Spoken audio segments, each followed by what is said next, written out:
Alrighty, well, everyone, thank you for coming. How you doing, Planet FunCon? Excellent, excellent. Thank you for coming out to the Voice Actors panel. So I'm going to introduce our panelists today, and all of them have very, very impressive, voluminous credits, so I will just give brief summaries, otherwise the entire panel will just be me reading off their resumes. First on my left is Mr. Greg Berger. Actor, stage, and screen, most known for voice acting many recognizable and beloved animation and video game properties. Just a couple from the Transformers, Grimlock, as well as Odie and Garfield related properties. Then next is Jason Marsden.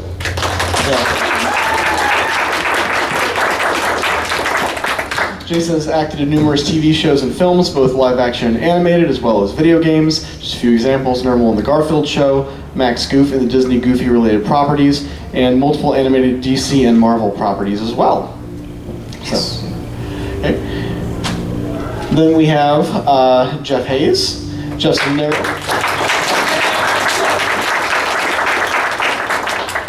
Jeff Hayes is a narrator of the lit RPG phenomenon Dungeon Crawler Carl, and has narrated more than 200 audiobooks. Is known for versatility of range and character actor. Is a publishing company, Sound Booth Theater.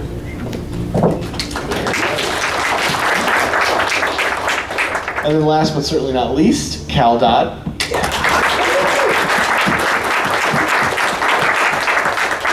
Cal's a singer, TV personality, and voice actor, most known for Wolverine in the mid-90s X-Men the Animated Series, but has also voiced other characters on the Marvel vs. Capcom and X-Men vs. Street Fighter video games. Is also Ron Rapid Fire and Paw Patrol, and then Slappy the Dummy and Goosebumps. Yes, sir.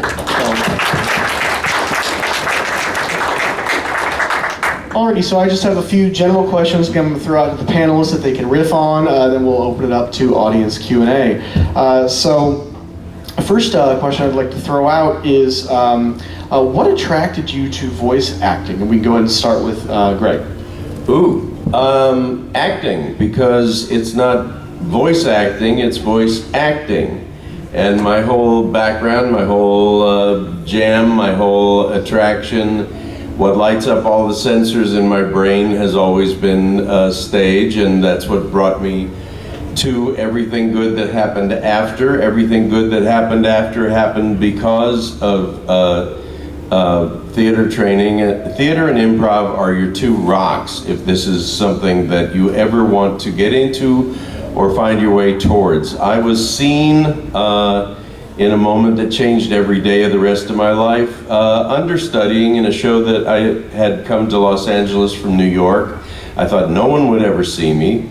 Someone did, and the someone was Gordon Hunt, who was doing all the voice direction at Hanna-Barbera in those days. I had a moment that was opportunity. Don't ever mistake it for just another moment, or I swear it will become just another moment if it happens to you.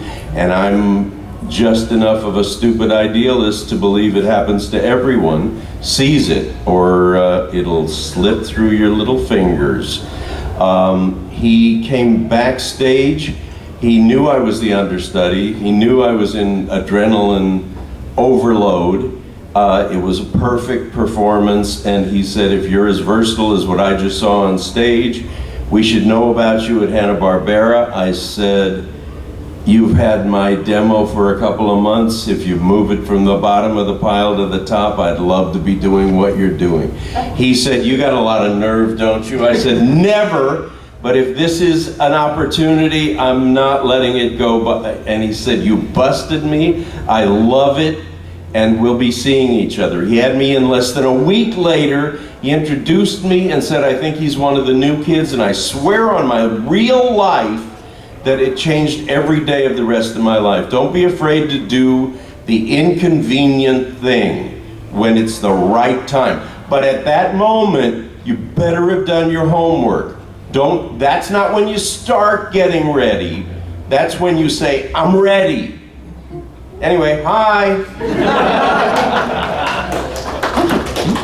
Jason? Absolutely valuable information that Mr. Greg just gave you guys. It's so true. I wish it was like that now. It's so different now. I never meet anyone. You audition out of your closet. You don't get any feedback, and you don't see anybody. So it's really, really tricky. But the paramount thing that he mentioned is it's acting. Scene study, improvisation. If that's something you're interested to do voiceover, make sure you work on performance. I got my start just by watching cartoons that he was in. I couldn't wait to get home from school and watch G.I. Joe and Transformers, and I'm like, fucking working with this guy. It's outstanding. So I was an only child, so I'd play with my action figures, and they'd have to sound like the cartoon when I was playing with my Transformers. So that was sort of like doing that around the house, and my parents knew I had an aptitude for it. We moved to California. Someone suggested that they get your son into acting, and my mom went, cha-ching, what a great idea. Sent me to a workshop. The workshop sent me to an agent, and I think it was right place, right time, a very good moment. I was 12, maybe too young to realize. I was just very excited about it, and I was presented with all these great opportunities. I immediately got sent on auditions for movies, TV, commercial, voiceover. And voiceover is one of those things, man, that I had an aptitude for, and people kept bringing me in for, and I'm so fortunate. Yeah, that's my story. Jeff? Yeah, so my background, as far as influences, of course, I'm also a cartoons kid. I loved all the stuff in the 90s, little too young for the 80s stuff, except on the VHSs that my brother used to record. So definitely Transformers was a huge one for me, especially the movie. I loved, Transformers Beast Wars, Gargoyles, and all that, but of course I'm not in cartoons. I am in audiobooks, and I got started in audiobooks because I didn't know what else to do. I'm a musician. I had a bunch of gear at home, and I was doing a bunch of auditioning on voices.com, trying to get whatever I could on commercials or whatever, but then I found audiobooks. And in audiobooks, you get to be the director, the narrator, and every single person in the cast. And because what I wanted to do was be as versatile as possible so I could get whatever job I could, that was, in my opinion, the best way I could possibly exercise my chops, was to just do my best to make every character I could possibly voice as authentic sounding as possible and bring the books to life. Lo and behold, I found ACX. I was able to get royalty share jobs that didn't pay anything because they wouldn't sell, because they were from authors that no one knew about. But then I steadily worked my way up to the authors that actually did sell, until I got to the mega crazy hit Dungeon Crawler Carl. Now, that has been this amazing ride for me. It's not only the most profitable project I've ever worked on, but it's my favorite project. The partnership that I have with Matt Dinneman is incredible. I could not have ever asked for anything better. So now that I have a company, Sound Blue Theater is about 6 years old. We have our own app now. We have more than 40,000 users there, and we're just growing it as much as we can. We do full cast, sound effects, music, so I get to bring all of my sound and music experience into my work, as well as voice acting. So Are you guys hiring? Yeah, actually, yeah. So yeah.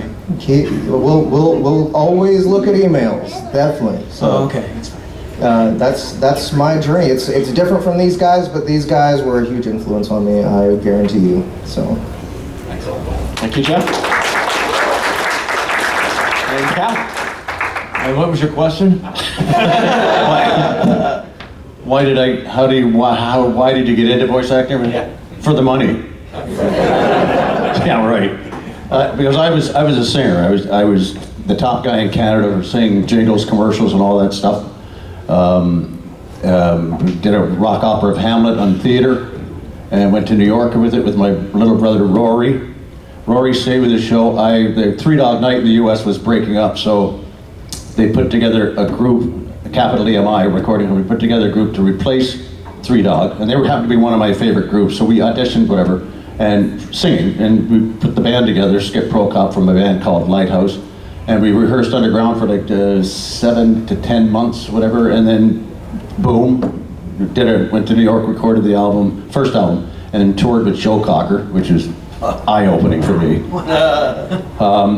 Anyway, so came back from all that stuff, and because I got tired of the rock and roll thing, was losing my voice and not making any money at all.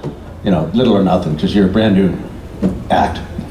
So I'm back to singing again in Toronto, and this thing came up. I was doing a commercial for Chrysler, singing again. They wanted someone to sound like a sergeant. So who's got all the 4x4s? The other singers go, Chrysler's got the 4x4s, sound of.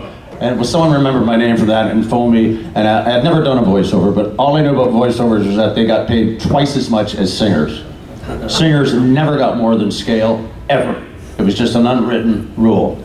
So, for example, this buddy of mine was a big voiceover, Donnie Burns, and he came in after, we'd been singing for an hour and a half on Molson X, beer, an hour and a half, doing harmonies and doing all this thing. He walks in for like 5 minutes, walks up to the microphone and they said, okay, this is the line. This is what he did. Molson X, great ale. Signed the contract, went out twice as much as we made in 5 minutes he made. I said, I gotta go there. So they phoned and this broad, I almost said this broad. So this broad phoned me and said, would you like to audition for this new project that's coming in for a cartoon, animated series? And I said, what? What is it? It's Project X. They were calling it Project X. The X-Men. We didn't even put that together in our heads. All of us are Canadian. We went, to our auditions. I was, of course, going for this dude, and I'm so lucky to have just fallen into that, and that this voice director even considered asking me, because I had never done voiceovers before. So, and I looked at the picture of Wolverine, 5'3", and who is he? This is hilarious. So they said, here's a line. And finally when we figured out, he said, I said, who does he sound like? Or who do you want us? They said, of course, Clint Eastwood. Go ahead and make that kind of guy. But I looked at this line they gave me and I said, this Clint wouldn't, because Clint never yelled. He was just sort of under his breath. Go ahead, punk. That sets up. I said, this is obviously a yelling line. Who's he? And they said, oh, by the way, you're Wolverine. I said, oh.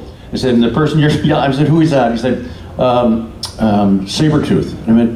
I know, seriousness, I said, is this an animal cartoon? Are we animals? Well, they did what you did. They're just laughing behind the booth because they're there from New York and LA auditioning in Canada because they got much more bang for their buck in Canada back then, 92, 91.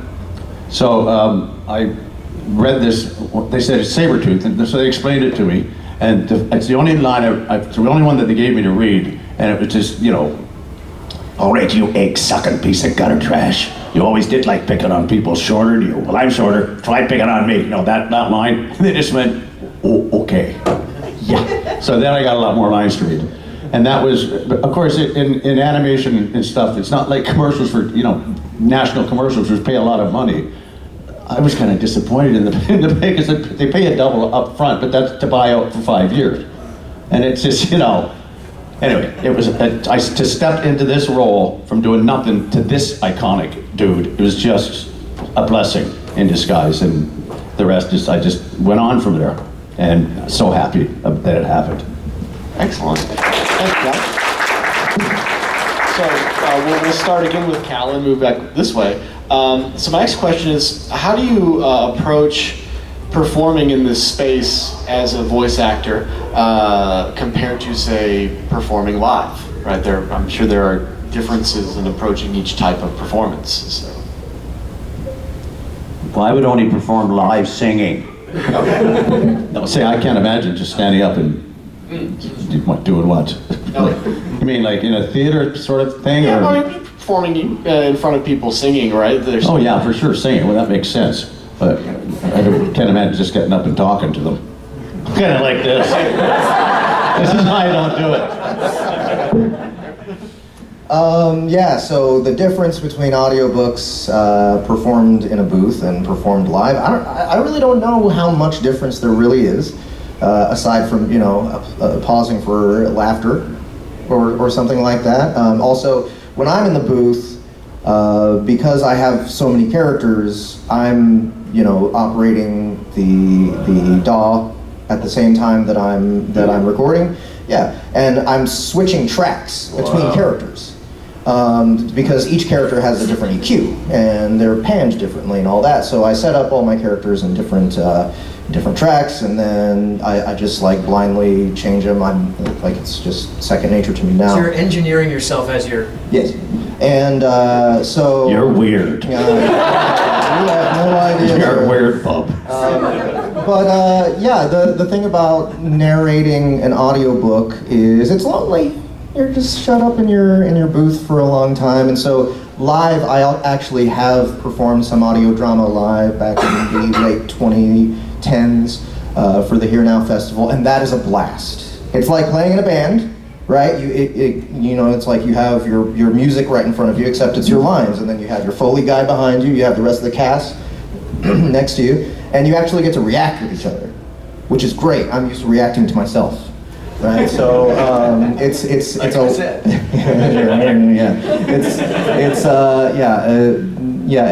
I can imagine if you've never heard of audiobooks before and you just watched me perform in the booth, it'd be quite a trip. But Is there a live feed for this that we can? Yeah. I want to see this. I do live stream myself narrating. I do what's called cold reads now. I stream like the first 30% of each audiobook I record and put it on YouTube, and then I take it down when we put it up on Audible because it has to be exclusive to Audible. We don't want to get in trouble with copyright and all that. But yeah, I don't know. I love performing live. I wish I had more opportunity to perform in front of a crowd. Like I said, as a musician, that was like the best thing. It was the thing that really pumped me up. So when I have an audience, when I'm performing vocally, I'm just better at voice acting than I am at music. That's just all there is to it. I wish I was better at music than voice acting. It's just not the way my life turned out. But hey, I can't complain. It's been amazing. Excellent, thank you. Jason? Wow. Yeah. This is the future. This is the future. Oh, yeah. Yeah, that we've... Yeah, wow. Difference, I mean, like voiceover, you don't gotta memorize nothing. You can show up in your pajamas. It's great. Sadly, I mean, I think the last in-person group record I did was with you guys when we worked on Garfield. Now just the way technology's gone. I don't know about you guys, but mostly we're just by ourselves, and I don't know why well, it was a necessity during the pandemic. They couldn't bring a group together. I don't know why they just have stuck with that. You can get so much good synergy with actors in the same room, feeding off each other. I did do a group Zoom record, which was fun because I get to work off of the other actors there, but you miss out on the fun part is like in between, lines. We're like, hey Greg, do you see that, you watch that show the night, or do that impression of that guy that you do. All the little ribbing, you can't, because on Zoom you have to like mute yourself in between. So it's, but it's still acting, it's still performing. You gotta love it, I love it, so you adapt. Yeah. Honestly, it's a multi-level answer because it depends on what you're talking about. There's live, which is pure creativity. But even if you're on a sound stage, that's live within the confines of the sound stage. But you're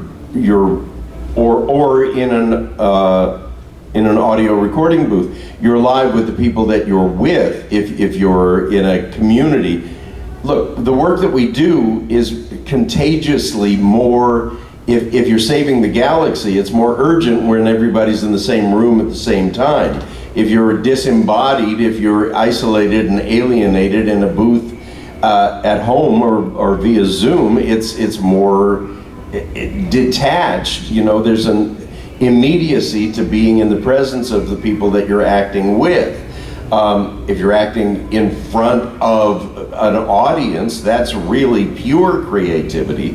The rest is sort of technical creativity. You can be technically creative, you can be creatively technical. There's all of those are different mixes and different recipes within the same formula of creativity. I mean, I love it all, but honestly, it's all different. It's an impossible question to answer. The more stimulus I have, the more fulfilled I feel. The more spontaneous I'm allowed to be, the more free I feel in that spontaneous moment to sort of go with the flow. I said to you last night when we spoke, we're actors, and we all want to be in the sandbox at the same time. You know, at recess, it's more fun to all play in the sandbox at the same time. But if we have to do it detached, then we have to adjust our skill sets.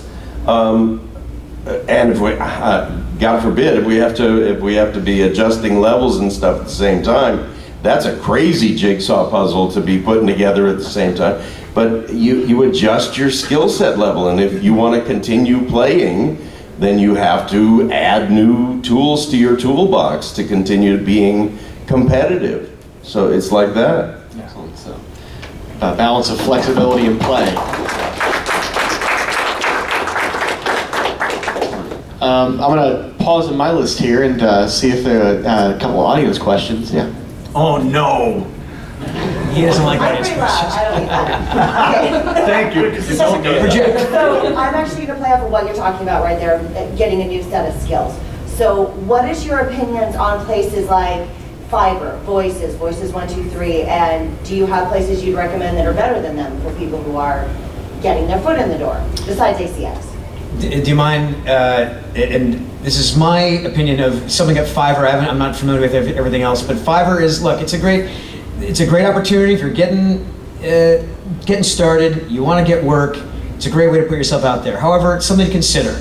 People voiceover actors on Fiverr are soliciting their talents for $5 an hour. I'll work for you, Disney, I'll work for you, GE, and they're, according to their resumes, I've researched a few, I couldn't believe it. And of course, you know, these companies are going to say yes.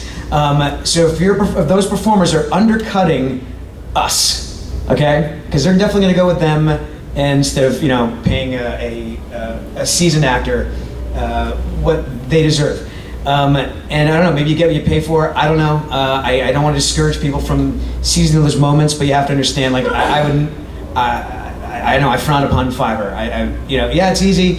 Is it gonna lead you to, you know, the big Uncle Disney people? Not necessarily. You know, it's just, there's so much more competition out there. My recommendation is to, where do you live? You live around here? Nebraska. Nebraska, is there a voiceover scene in Nebraska? I have no idea. I've been in Germany for the last year and a half, but I have my own vocal studio. Well, fine. I mean, with the internet, like I live in Nashville, and I was surprised that there is a voiceover community in Nashville, Tennessee Voiceover Exchange, and they're all working actors. It's mostly industrial, it's mostly audiobook and stuff. Not a lot of animation comes through there, so you have to decide what facet of voiceover you want to get into, and then focus on that. Also, there's a website, iwantobeavoiceactor.com, which is also a great comprehensive resource of information. And there's a certain amount of risk involved in getting into this business in the first place. Like, my father wanted me to be a chartered accountant. That's what I did until he died. And then I was out of there so quickly. And came to Toronto, auditioned with a guitar player, and just threw myself into living on unemployment insurance. But I refused to back off because I knew how good I could sing. And I knew that, and it took about a year and a half working at Simpson Sears selling guitars and sheet music. It's musical, but no, there's no money, it's Sears.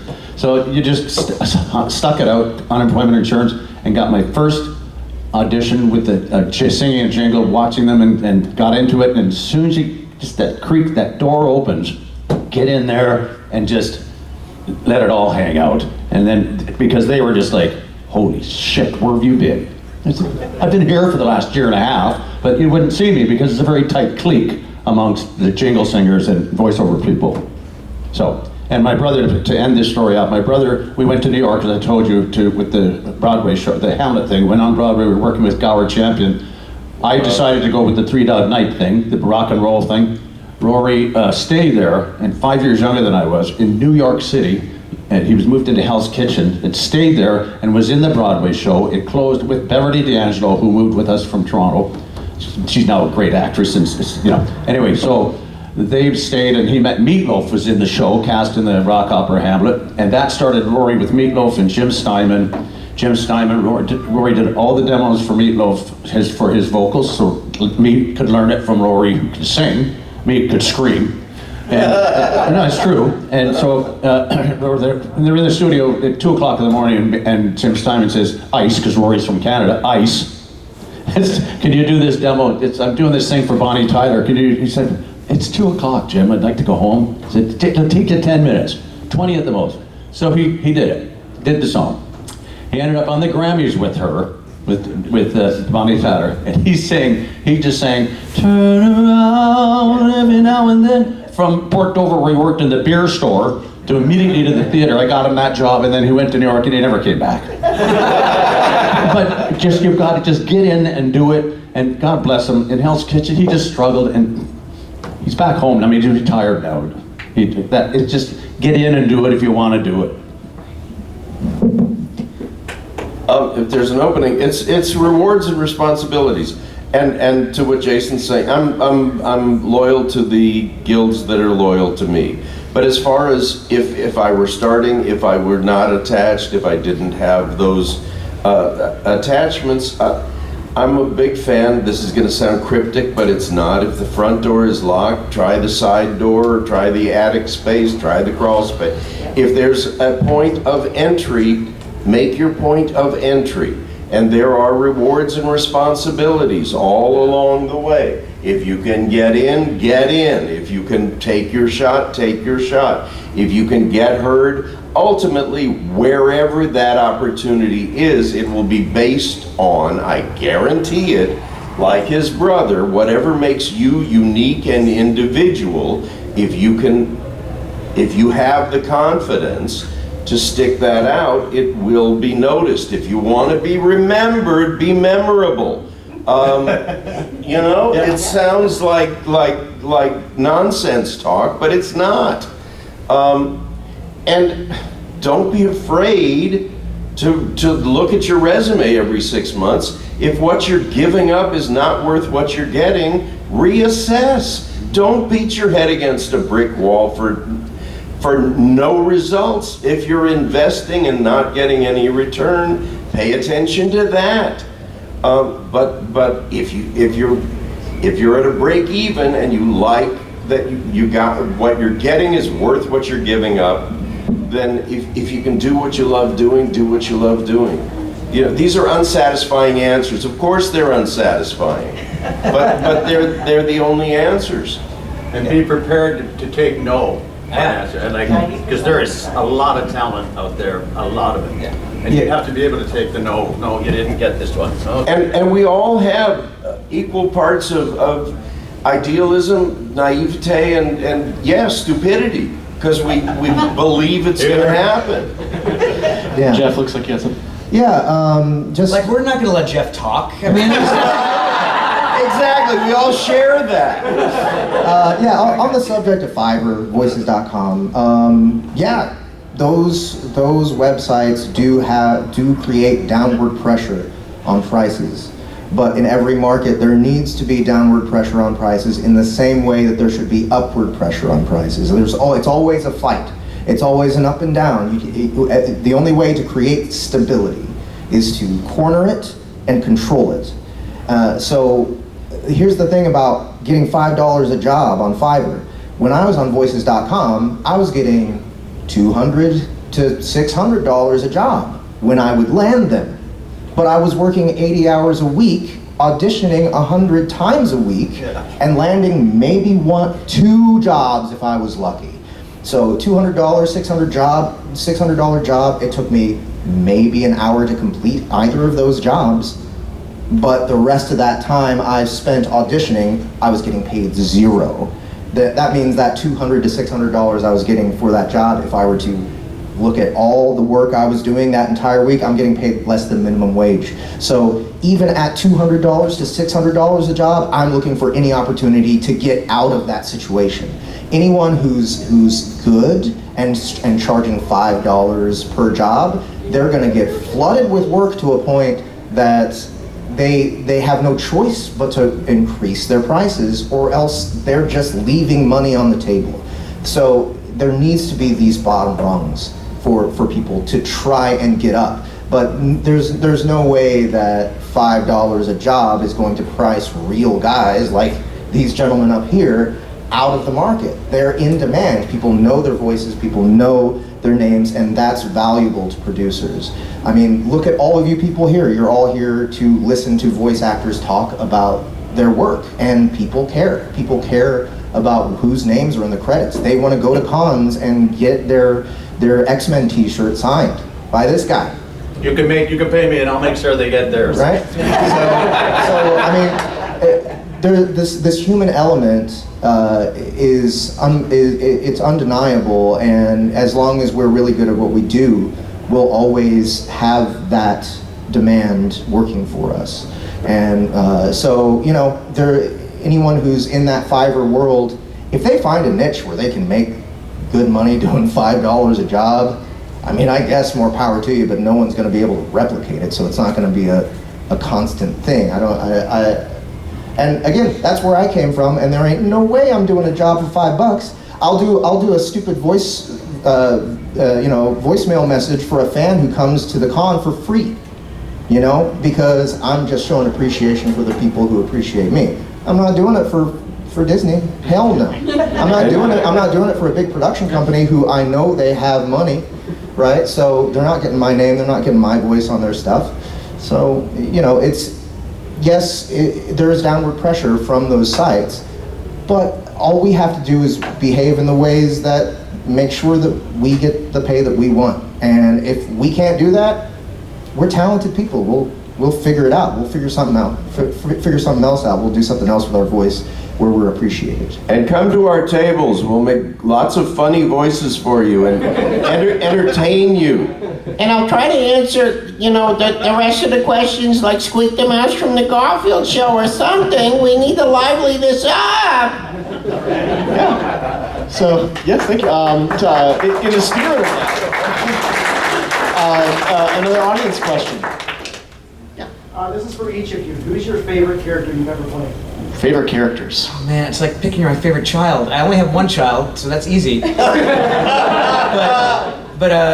every experience is so unique, and the people you work with. But I'll give you like top three. Definitely working on Garfield, right? He just voiced Squeak, and he was Odie, and so many other voices. And I voiced Nermal, the cutest kid in the whole wide world. I'm almost as cute as you, Parker. Maybe a little bit cuter. I don't know. I don't think Garfield's gonna send you to Abu Dhabi. But I love working on that show because it was like the last time we all got to work as a team, and our voice director was just wonderful and regaled us with stories. And I love working on a Goofy movie because I'm a big Disney fan, and you know, how much closer can you get to be in Disney history than Goofy's son, for crying out loud? And then I did a movie called Hocus Pocus that everyone seems to love a whole bunch. And Stackery Pinks, and that was a good time. Yes, you know, people still watch it every year, like I watch Christmas Vacation. Yes, it's one of my favorite movies. And I killed the city. Oh, that's fine. All right, sorry. Killed it. Trying to bring it up. All right. What's your favorite? Me? Okay. So I think I have the same problem. I can't really say a number one favorite, but I'll go ahead and do the top three. I'll follow your format. Carl, for sure, is up there. You know, it's great to me that I've been able to pay tribute to one of my favorite actors, Patrick Warburton, by taking on this role and, you know, kind of doing my best to embody him, but also the way that his voice has evolved and become Carl and not Patrick is amazing. And also, you guys know Book 6 is coming out. You get to hear us perform together. That's going to be sick. Well, I hear he wants to hear my Carl voice. It's, you know, you can still hear some of that Patrick Warburton influence, but it's not like as cracky. And, you know, to be honest, when I was there, I noticed that my voice when I'm doing this is actually deeper than his. Isn't that weird? Anyway, book two, or character number 2, and this is in no particular order. This is just the 3 of them. Boxy T. Morningwood. From Everybody Loves Large Chests. It's very satisfying to play a character with no lips, huge teeth, and no heart whatsoever. He's so demented, sociopathic, and just plain wrong. And it's a delight to voice him. Unfortunately, I don't get to voice him as much as Carl because everybody loves large chests as third person. And so Boxy's also taking so many different shapes and everything, so his voice is always changing. And then number 3 would be Quantum Hughes from the Feedback Loop. That's by Harmon Cooper. And he's kind of a fast-talking wise guy, and it's a lot of fun because he just says so many really absurd things. It's just incredibly fun. Harmon Cooper is just such a psycho, and it's an honor to bring his ridiculous musings into the real world. So, Thank you. Cal. Yes? Oh, sorry. Well, there's nothing more extreme in characters than the two that I have represented at my table. Of course, this is my favorite. Well, Wolverine, Logan. can I say that you have, in my opinion, that is like the Wolverine in my brain. Like, I don't care about the movies, I don't care about any of the video games that came out. Like, your representation is Wolverine to me. Like,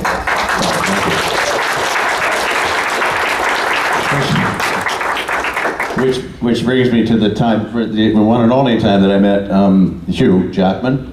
Oh. So he's in town in Toronto in the year 2000, there to do the first role ever of a live-action Wolverine in the first X-Men movie. So they decided in their infinite wisdom that the two Wolverines need to meet. So I'm there, and at a wine and cheese party, which of course that's home to Wolverine, goes to all those kind of things. Wine and cheese, I could just hear him being invited by the professor. We have to go to a wine and cheese thing. I'm not going any of that crap. So, where was I? Oh yeah, so Hugh, we're introduced at, Hugh, this is our Wolverine for the last 5 years. It was 92 to 97, Cal Dodd, and he said, great to meet you, mate, but I'm sick and tired of listening to your voice. Because he was told to study, the only reference for Wolverine was my voice for 5 years to anyone, so that fans, they presumed, would want to hear some of that in the Wolverine on screen, the live guy. So he said, but I'm sick and tired of listening to your voice. I said, oh, thank you. I think, thank you. And we talked for about 2 or 3 minutes, and then he left. And as he turned around, I waited till he got, like, I don't know, from me to you, and I said, hey, you. And he turned around and said, yeah. Yeah, there are children here. Don't mess this up, bub. And he went, get out of here. Go on, go listen to me. Go listen to me. And from that character to, Was it very nice of you to throw me in dump me in the sewer like that? Don't you get it yet? that Slappy was a riot to do, but this is the guy for me. And there are other characters, but I don't know if you watch Rescue Heroes, Rip Rockefeller, and I did a cartoon with the British, English, and Canadian co-production, and it was very cool. And the guy was very much like Wolverine. His name was Random Virus. And he was a weird character, but just a beautiful guy like Wolverine, meant well, but just constantly screwing up. So this guy for sure, and then Slappy. Excellent, thank you. Gigantic tie for first place, so I'll just start doing stuff. Meet Grimlock, meet Dinobot leader. Garfield chose Squeak the Mouse and Harry the Alley Cat, Herman the Mailman, and Odie. Wow! Agent K, Shoot 'em Jay's a cerebrovascular.